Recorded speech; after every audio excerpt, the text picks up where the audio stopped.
Welcome to another edition of Don't Shoot the Messenger podcast. I'm your boy, Professional Sud. And I'm your boy, Chris G. And it's your boy, The Work Report. Yo, I'm learning tricks over here, people. Nice. Yo, sorry, people. We've been off for a week, but, we had some family thing we had to take care of. We're still human. But we back.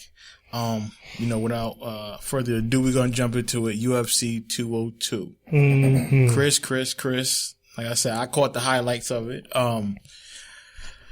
What's your expertise of the fight? Because I know people are going to try to get you. I know a lot of, I love my Mexicans, love my Mexicanos. But last fight, I know that they try to rip you a new one, but you back at it. Money quick. Last fight, they tried the Mexicans for who? Canelo? Yeah. Remember? Well, listen, if you're a Mexican and you behind Canelo, then you just dumb. What do you want me to tell you? Like, there's better Mexican fighters to get behind than Canelo, but this is not a Canelo bashing session. This is chill. We trying to get that Tecate money, so chill. Yo, we can get that Tecate money, just not under Canelo. But listen, whatever. The Falcon. Whatever. Anyway, UFC 202 went down, and listen, I'm not gonna lie, I had no intentions of watching this. Wow, none, because I felt that Diaz was going to do the same thing he did last time. I thought he was just going. I thought Conor was going to come out hot, and then I just thought Diaz was just going to, steamroll him. Boy, was I wrong. Me too. I ain't gonna lie. Boy, was I really wrong. This was an entertaining fight, to say the least. It was an absolute war. I know it was a majority decision. Two judges for Conor. One had it a split decision.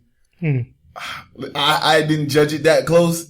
I had Conor, and I'm definitely in the minority on this one. But I thought Conor was more effective with his punches, and I like and being a Mayweather fan, I guess I just like effective punches more than the quantity of punches, or even when you do connect, it don't look as sharp or as strong. And I thought that's how a lot of Diaz punches looked last night. But Conor came out with a whole different game plan. He, from the very opening bell, he was kicking his leg. He was kicking Diaz, trying to chop that tree down a little bit. He wasn't throwing everything he had in every punch in the first round. He really spaced it out, because he started to gas a little bit into the second. He started to gas a little bit, and we said, "Uh-oh, here come again," just like last fight.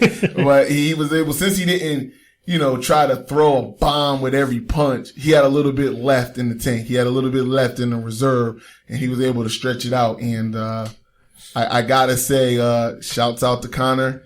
He did what he had to do. Listen, I want to see a trilogy now.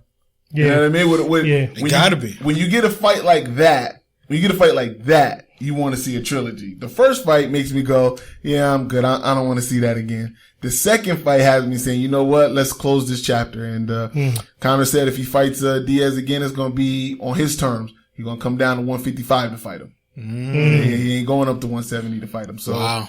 But that's smart, though.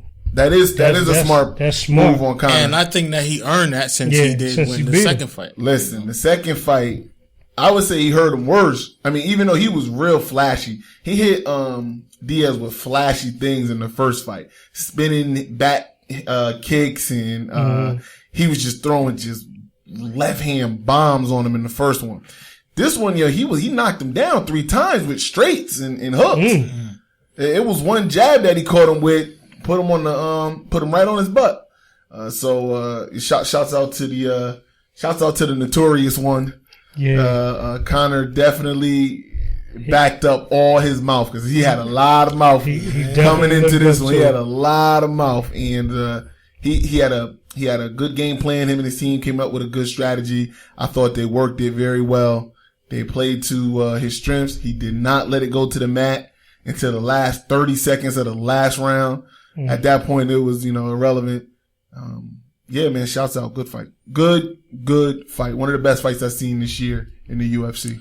Watching it, I thought that, Conor, definitely took control, and he knew his strength and he knew his weaknesses.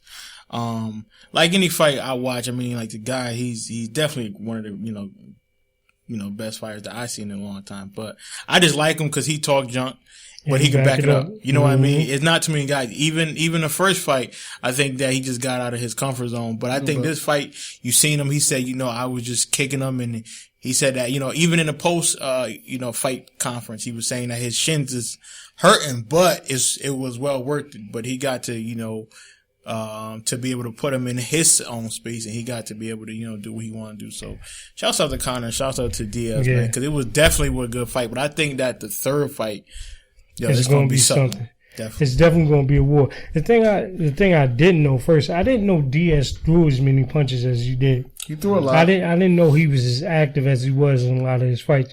The thing I did like to see with Conor is the fact that not only that he backed it up, but he showed what he is. I think Conor McGregor, everybody kind of gets caught up in the hype, him on the microphone or whatever. Yeah. But it's a smart dude, man. He's a very intelligent fighter. Like, Diaz is a fighter's fighter.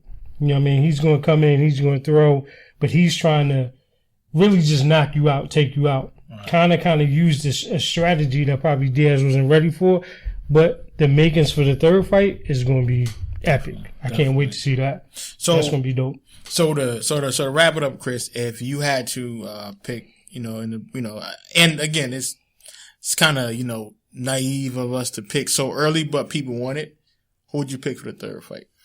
Well, if they come down to 155, obviously that's an advantage for Conor. Yeah. But I could see the fight going the same way. Listen, Diaz, man, he could take punishment. Man. Both the brothers can. They could just take punishment.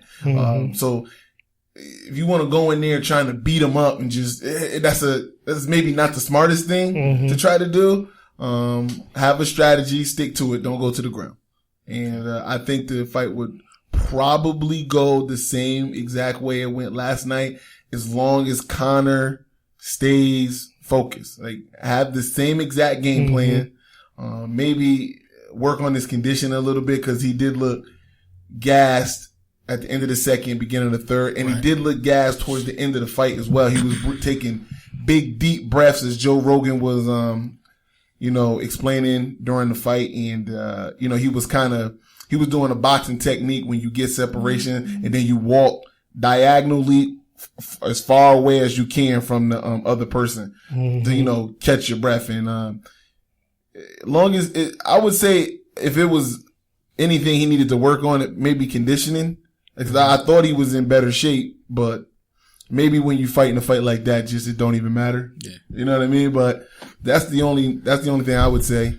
It would probably go something close to the same way it went last night, because that's what I thought the first fight was going to be. I thought Diaz was a little too big for him to knock out, but Conor is a brilliant striker, not a boxer. So that whole thing about him boxing would be just never happened. That would be idiotic of him. But he's a brilliant striker in UFC. He throws great combination, great straights, great uppercuts, hooks. He does it and he mixes it up, so you really don't know what's coming. And but he fights with his chin like right out. If he was in boxing, get destroyed. But and for MMA purposes, he's a brilliant striker. So yeah, man, I would pick Conor. Pretty much the same type of a fight, nice, good war fight. Because I tell you, Diaz ain't never giving up. No, Diaz ain't never giving up. They do not. You don't gotta worry about that. So they do not stop. So real quick, D, if you had to pick for the third fight, who would you pick? You gotta choose one. You got 10 seconds. You gotta choose one, man. I choose one, man. For the sake of Tecate. I'm gonna go with Conor. I think, again, strategy in UFC is everything. Strategy and timing. And to be a good striker, I think just like in boxing, a boxer will always be the brawler at some point. Now, a brawler is always going to have a puncher's chance, but a striker is going to be the fighter. I think what's going to happen in the next one that could be good, could be bad, is that Conor's going to start really feeling himself again.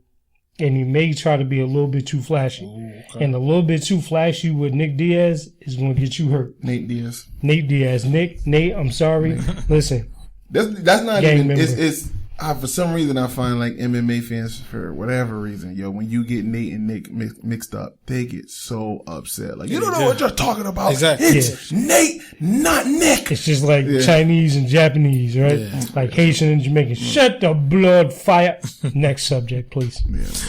Yeah, but hey, listen, if they fight a third time, all bets are off. If Nate could get him to the ground, if Nate could get him to the ground, it's a different fight. Because Conor is, he's okay on the ground. He don't want to be on the ground though. Nate's a big man. Nate loves being on the ground, and he's a big man. He loves being on the ground. So, but they go down. All bets are off if that happens. I just want to see the dude with the Pokeball fight one of them. That's all I want to do.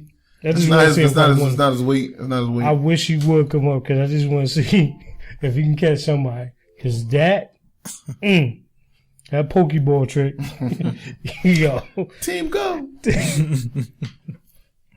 Y'all crazy, man. Y'all crazy. I'm just saying. But again, fans, thanks again for tuning in to another edition of Quick Hits. I'm your boy, Professional Son. I'm your boy, Chris G. And it's your boy, The Record Report. And remember, at the bottom of the page, that's where you can find us. Like and subscribe. Subscribe. Please do. Come back. We want you back. Yes. Peace. Cheers.